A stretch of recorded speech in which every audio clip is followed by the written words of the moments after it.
Olá, meu irmão e minha irmã, sejam todos bem-vindos ao nosso Tesauros Abscônditos, Tesouro Escondido, esse podcast que convida você a encontrar as preciosidades da fé que estão escondidas também nas páginas do Evangelho, que dominicalmente, a cada semana, a liturgia coloca à nossa disposição, especialmente no domingo, para a nossa meditação. Neste domingo, 20 de julho, vamos refletir brevemente sobre o Evangelho de São Lucas, capítulo 10, versículos de 38 a 42.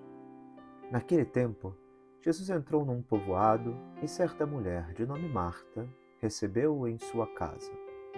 Sua irmã, chamada Maria, sentou-se aos pés do Senhor e escutava sua palavra. Marta, porém, estava ocupada com muitos afazeres. Ela aproximou-se e disse: Senhor, não te importas que minha irmã me deixe sozinha com todo o serviço? Manda que ela me venha ajudar. O Senhor, porém, lhe respondeu: Marta, Marta, tu te preocupas e andas agitada por muitas coisas. Porém, uma só coisa é necessária. Maria escolheu a melhor parte, e esta não lhe será tirada. Pois bem, caríssimos irmãos, neste Evangelho, já tão conhecido por nós, o Evangelho dessa visita do Senhor à casa dos amigos em Betânia, é de se compreender, é de se supor, não só pela tradição judaica, mas também pela proximidade com o Senhor, de quanto não deviam estar empenhados em receber bem aquele que os visitava. Jesus era um amigo aguardado, um amigo esperado, um amigo que trazia alegria com a sua visita. Nós também, nas nossas amizades, também não experimentamos muitas vezes, frequentemente, sentimentos parecidos, né? Queremos que aqueles que amamos sejam muito bem recebidos e se sintam em casa quando nos vêm visitar.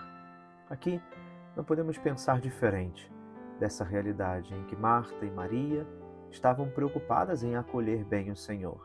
Embora aqui parece que as duas atitudes estão muito bem delineadas. Enquanto Marta trabalhava nos afazeres domésticos, Maria se preocupava em escutar o Senhor, colocando-se aos seus pés, escutando as suas palavras, escutando os seus ensinamentos, e com isso também fazendo aquilo que diríamos, fazendo a sala para a acolhida do Senhor.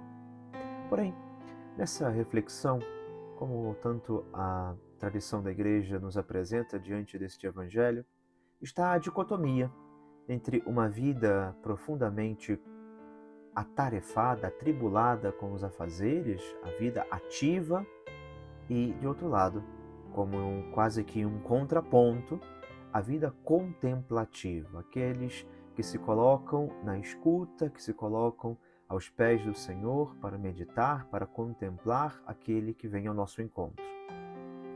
Porém, a bem da verdade é que essas duas realidades não são opostas. Antes, precisam estar muito bem coadunadas dentro do nosso coração, motivando, animando, levando adiante a nossa alma na busca de fazer a vontade de Deus também na nossa vida. Se por um lado é tão urgente estar disposto ao trabalho, por outro, não nos cabe aquela desculpa de que fazemos a oração em todos os momentos da nossa vida. Sim, tudo bem, está bem que o façamos, está bem que os nossos afazeres, que as nossas tarefas sejam oração. Diria São José Maria Escrivá que nos tempos atuais uma hora de estudo é uma hora de oração.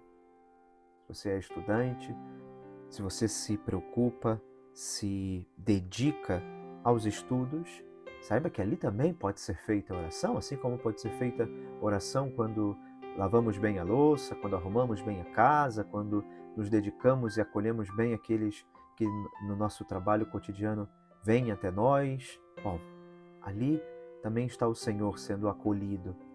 Porém, ainda assim, não nos isentamos, precisamos ter bem diante dos olhos e do coração a necessidade de em algum momento sentarmos, fazermos o nosso recolhimento interior, nos colocarmos na presença de Deus e fazermos o nosso tempo dedicado e fecundo de oração.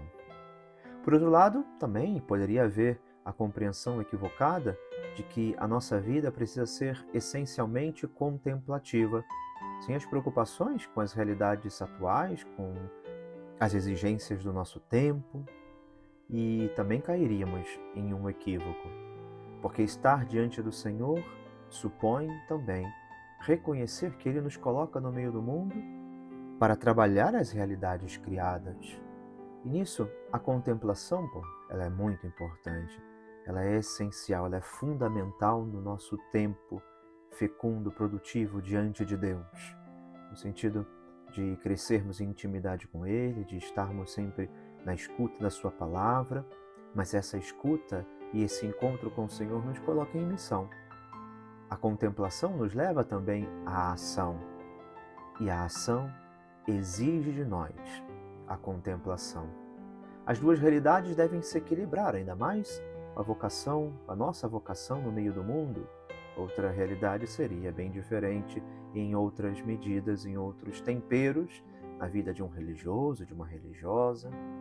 Mas nós, que estamos no meio do mundo, precisamos reencontrar o caminho de busca de intimidade, de encontro com o Senhor, nos afazeres do nosso dia a dia, mas também no recolhimento da nossa alma, que se coloca em oração. Este evangelho brevíssimo, mas que nos faz recordar a necessidade deste equilíbrio, deste tempero na nossa vida. Assim nós fazemos também a nossa alma, aquele lar de Betânia, onde Deus quer vir até nós, fazer-nos seus íntimos amigos. Santo Agostinho, comentando esse evangelho, ele diria: Marta servia bem ao Senhor no que diz respeito às necessidades do corpo e da vontade, como a um mortal. Mas aquele que estava em carne mortal, no princípio, era o Verbo. Eis o que Maria ouvia: o Verbo se fez carne. Eis a quem Marta servia. Esta trabalhava, aquela meditava. No entanto, Marta, trabalhando muito nessa ocupação e tarefa de servir, interpelou o Senhor e queixou-se de sua irmã. Continua então. E disse-lhe: Senhor, não vês que minha irmã me deixou sozinha para servir? Maria estava absorta, ouvindo a doçura da palavra do Senhor. Marta preparava o banquete, no qual Maria já se deleitava. Ao ouvir suavemente as doces palavras e alimentando-se no recolhimento de seu coração, quando sua irmã questionou o Senhor, como podemos pensar que ela temeria que o Senhor lhe dissesse: levanta-se e ajude sua irmã? Ela estava absorta por uma admirável suavidade, maior na alma do que no corpo, mas preferiu submeter sua causa ao juiz, sem se dar ao trabalho de responder, porque se ocupasse em responder, enfraqueceria a intenção de ouvir. Continua então. E respondendo-lhe disse o Senhor: Marta, Marta. A repetição do nome é sinal de afeição, ou talvez para chamar a atenção, a fim de que ela ouvisse com mais atenção. Você se fatiga em muitas coisas. Isto é, você está ocupado em muitas coisas. O homem quer agradar quando serve, mas às vezes não consegue. Procura-se o que falta, prepara-se o que se tem, e o ânimo se distrai. Se Marta fosse suficiente, não teria pedido a ajuda de sua irmã. São muitas coisas, são diversas, porque são carnais, porque são temporais. Prefere-se uma a muitas, porque uma não vem de muitas, mas muitas de uma. Daí segue: uma única coisa é necessária. Ele quis ocupar-se de um, segundo aquelas palavras: é bom para mim aderir a Deus. Um são o Pai, o Filho e o Espírito Santo. E a esse um não chegamos senão na medida em que todos temos um só coração. Pois bem, meus irmãos, neste trecho, Jesus visita a casa de Marta e Maria. e o Evangelho nos convida a refletir sobre nossas prioridades. Muitas vezes, como Marta, nos deixamos consumir pelas tarefas e preocupações do dia a dia, esquecendo o essencial: dedicar tempo para estar com Jesus, ouvir sua palavra e fortalecer a nossa fé. Como dizia Santo Agostinho, Marta reconheceu que sozinha não dava conta.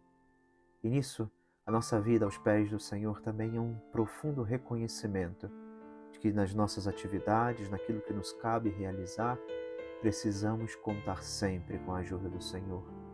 Por isso, a nossa oração é um recarregar as nossas energias, é um colocar força nas nossas debilidades, para que Deus atue, haja também através de nós. Maria nos mostra que diante de tantas demandas, a melhor escolha é reservar um momento para a escuta atenta e para o encontro pessoal com o Senhor.